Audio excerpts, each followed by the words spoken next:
Ku danna subscribe sannan ku danna ƙararrawar sanarwa domin samun sabbin shirye-shiryenmu.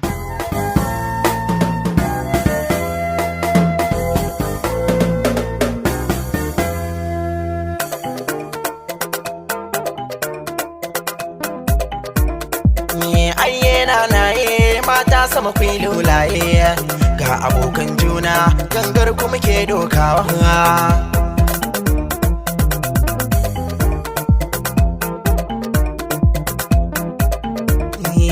Wannan zamanin kowa da abin da yake so, ko cikin 'yan mata kowa da kalar da yake so.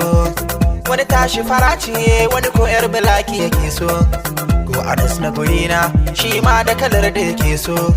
Naga autan buzo shi ma da kalar da yake so, wai ba ya san mummuna jar kala yake lekawa. Na sabo gangata dole zan yaba mata, ku kuke mana gata kar ku yi mana rata, za mu nuna bajinta ku yau 'yan mata gangar ku muke dokawa.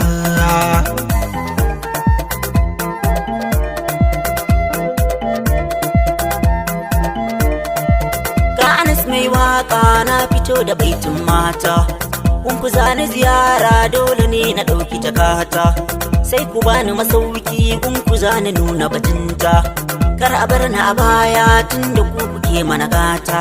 In ya rike ku amana kun ku zan zamo ɗan gata, zan kira ku da suna wanda rai yake sosawa. Matan zamani kun kware a fannin wanka, ko cikin makaranta za a gane ba ku da tamka. A zahiri na auna ko a tanan haka ba ku da tamka. Wannan soyayya in aka duba ba na shakka, ko a tarihi ma matan arewa suna da bajinta. Ga abokan juna gangar ku muke dokawa.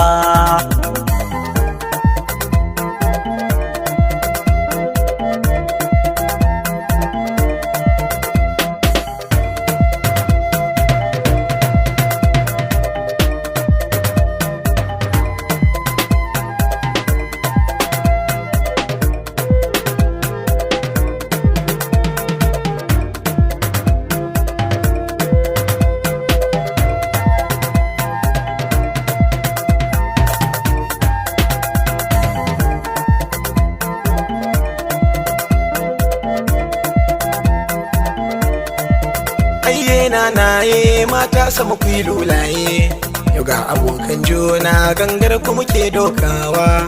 Gane gurina ba mu so ku zubi da hawaye, daga 'yan mata tambarin ku zan dokawa.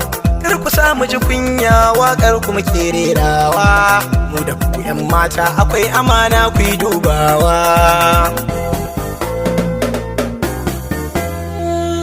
Ga mu ga 'yan mata za mu yi muku gata, sai ku nuna bajinta ga salon kiɗan 'yan mata. Yau abokan juna gangar ku muke dokawa.